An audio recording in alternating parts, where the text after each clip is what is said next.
عمل نہیں کرتے تھے. صرف پڑھنا کافی نہیں ہے. مانتا ہوں اور جانتا ہوں کہ یہ عظیم کتاب مقدس قرآن کریم وہ ہے جس کو ہاتھ لگانا بھی ثواب ہے محبت کے ساتھ، اور عقیدت کے ساتھ دیکھنا بھی ثواب ہے، اور پیار کے ساتھ چومنا بھی ثواب ہے، اور اخلاص کے ساتھ سینے سے لگانا بھی ثواب ہے، اللہ کی رضا کی نیت سے پڑھنا بھی ثواب ہے. لیکن یاد رکھیے اصل مقصد تو اس کتاب کا یہ ہے اسے پڑھا جائے اور عمل کیا جائے. حضرت ابو سعید خدری رضی اللہ تعالیٰ عنہ سے روایت ہے کہ نبی اکرم صلی اللہ علیہ وسلم نے فرمایا ان من شر الناس رجلا فاسقا لا يقرأ ان من شر الناس رجلا فاسقا يقرأ القرآن لا يرعبي الى شيء منه. انسانوں میں سے بدترین انسان وہ ہے جو فاسق ہے، قرآن کو پڑھتا ہے لیکن قرآن کے کسی مضمون سے متاثر نہیں ہوتا اور کسی حکم پر عمل کرنے کے لیے آمادہ نہیں ہوتا.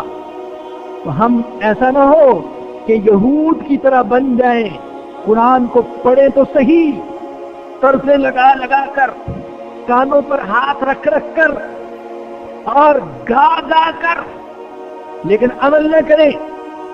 اللہ ہمیں ایسے لوگوں میں سے نہ بنائے. یہ آقا کا فرمان ہے. قیامت کے قریب بہت سے ایسے لوگ ہوں گے قرآن پڑھیں گے لیکن قرآن حلق سے نیچے نہیں اترے گا، حلق سے اوپر تک ہی ہوگا. تو یہود کی اس حرکت میں ہمارے لیے عبرت کا سامان کہ تورات پڑھتے تھے مگر عمل نہیں کرتے تھے. ان کی ایک اور حرکت، ایک اور جرم، اذ قال موسیٰ لقومہ، اور یاد کیجئے جب موسیٰ علیہ السلام نے اپنی قوم سے کہا ان اللہ یأمرکم، بے شک اللہ تمہیں حکم دیتے، ان تذبحوا بقرہ، ایک گائے ذبح کرنے کا. ایک گائے ذبح کرو. آگے آ رہا ہے گائے ذبح کرنے کا کیا مقصد تھا وہ بھی عرض کیا جائے گا. لیکن ایک اور بھی مقصد تھا، وہ تھا ان کے دلوں میں گائے کی جو محبت سمائی ہوئی تھی اس محبت کو بھی ذبح کروانا مقصود تھا. کیونکہ اللہ کہتے وَأُشْرِبُوا فِي قُلُوبِهِمُ الْعِجْلَ بِكُفْرِهِمْ، ان کے کفر کی وجہ سے بچڑے کی محبت ان کے دلوں میں پیوست کر دی گئی تھی، پلا دی گئی تھی انہیں بچڑے کی محبت. تو اس محبت کو بھی نکالنا مقصود تھا. اور آپ جانتے ہیں کہ اس سورت کا نام سورۃ البقرہ ہے، اور شاید میں نے عرض کیا یا نہیں، سورت میں تو مختلف مضامین، لیکن اس کا نام سورۃ البقرہ رکھا گیا اسی واقعے کی طرف اشارہ کرنے کے لیے اور اس واقعے کو نمایاں کرنے کے لیے کہ اللہ کے مقابلے میں ہر محبت کو قربان کرنا ہوگا.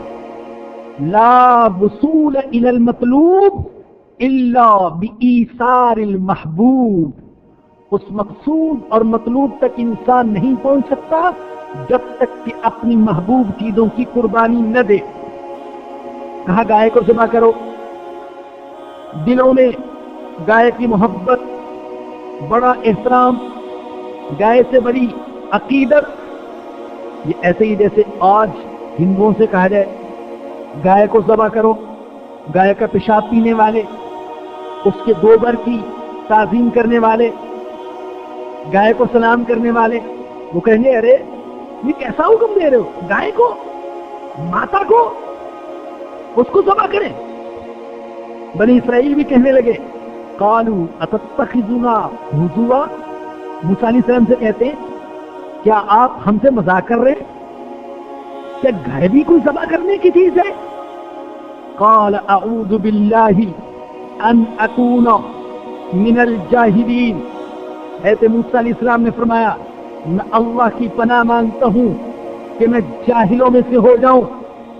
مزاح کرنا، خوش طبی کرنا، دل لگی کرنا، یہ تو ہمارے آقا کی سنت ہے۔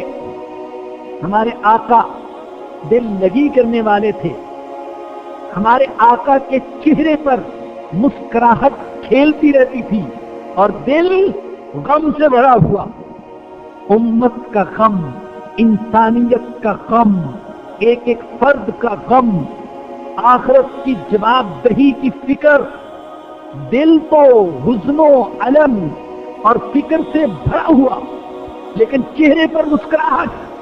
آپ جانتے ہیں کہ یہ کتنا مشکل کام ہے؟ نیچے آگ ہو اور اوپر ٹھنڈک ہو، یہ کیسا مشکل کام، لیکن آقا کے لیے اللہ نے اس مشکل کو آسان فرما دیا۔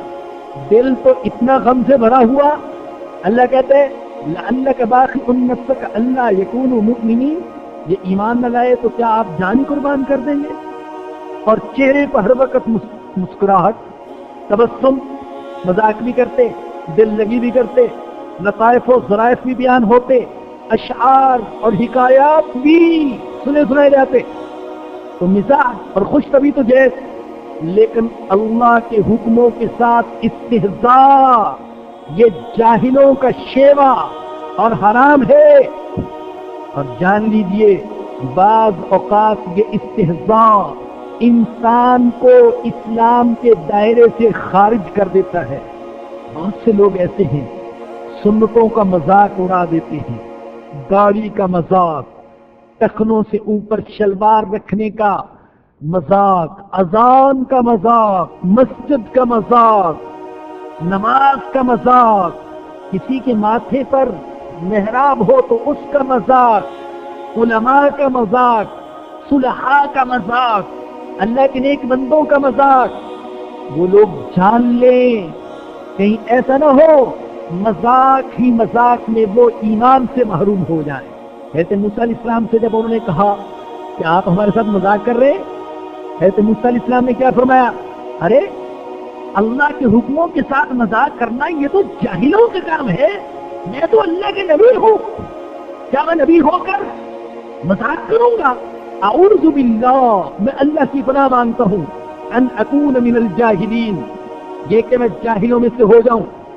قالوا ادع لنا ربک یبین لنا ما ہی، بچنا چاہتے ہیں گائے کو ذبح کرنے سے، اور آپ سن چکے طبیعت، فطرت، ہیلا ساز، مکار قوم کل بھی تھی، آج بھی ہے اور رہے گی۔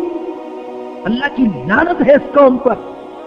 بچنا چاہتے ہیں، حضرت موسیٰ علیہ السلام سے کہتے ہیں ادع لنا ربک، بلائیے ہمارے لیے اپنے رب کو، یبین لنا، وہ بیان کرے، ماہیہ، وہ گائے کیسی ہو۔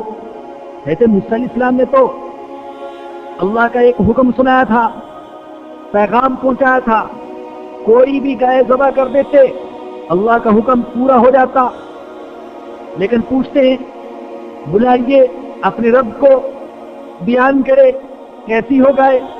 فَإِنَّهُ يَقُولُ، اللہ کے نبی نے فرمایا کہ میرا اللہ کہتے ہیں إِنَّهَا بَقَرَةٌ، وہ ایسی گائے ہو لا فارض، نہ بڑیا، بلا بکر، نہ بچیا، بن بیاہی، بچی نہ ہو، اوان بین ذالک، ان دونوں کے درمیان ہو، نہ بڑیا نہ بالکل بچی، بلکہ درمیانی عمر کی بالکل نوجوان۔ فَافْعَلُوا مَا تُؤْمَرُونَ، ارے کر گزرو جس کا تمہیں حکم دیا جا رہا ہے۔ پھر سوال کیا قَالُوا ادْعُ لَنَا رَبَّكَ يُبَيِّن لَنَا مَا لَوْنُهَا، کہنے لگے ہمارے لیے اپنے رب کو بلاؤ، اپنے رب سے پوچھو وہ بیان کرے ہمارے لیے گائے کا رنگ کیسا ہونا چاہیے۔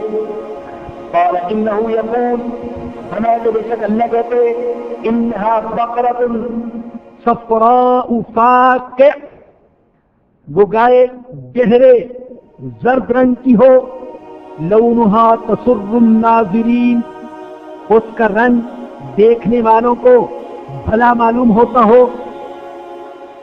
یا پچھلے کے ساتھ اس کو لگا لیں، بقرۃ صفراء فاقع لونها، وہ گہرے زرد رنگ کی ہو، تسر الناظرین، دیکھنے والوں کو اچھی معلوم ہوتی ہو۔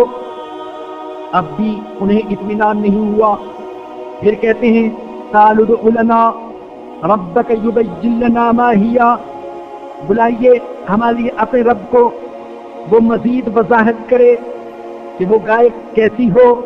ان البقر تشابہ علینا، اس لیے کہ گائے کے بارے میں ہمیں اشتباہ ہو گیا ہے، وَإِنَّا إِن شَاءَ اللَّهُ لَمُهْتَدُونَ، اور اگر اللہ نے چاہا تو ہم اس گائے تک پہنچ جائیں گے۔ آخری بار کہا انشاءاللہ، اگر اللہ نے چاہا تو ہم اس گائے تک پہنچ جائیں گے۔ بہت سے حضرات نے لکھا کہ انشاءاللہ کی برکت تھی کہ اب جو جواب دیا گیا تو خاموش ہو گئے، پھر اس کے بعد سوال نہیں کیا اور واقعی گائے کو ذبح کرنے کے لیے تیار ہو گئے۔ قال، حضرت موسیٰ علیہ السلام نے فرمایا، انہ یقول، میرا اللہ کہتے ہیں، انہا بقرۃ، وہ ایسی گائے ہو، لا ذلول، جس سے خدمت نہ لی جاتی ہو، تثیر الارض، نہ زمین میں ہل چلاتی ہو، ولا تسقی الحرث، نہ کھیتی کو پانی دیتی ہو، مسلمۃ، صحیح سالم ہو، لا شیۃ فیہا، اس میں کوئی داغ دبا نہ ہو،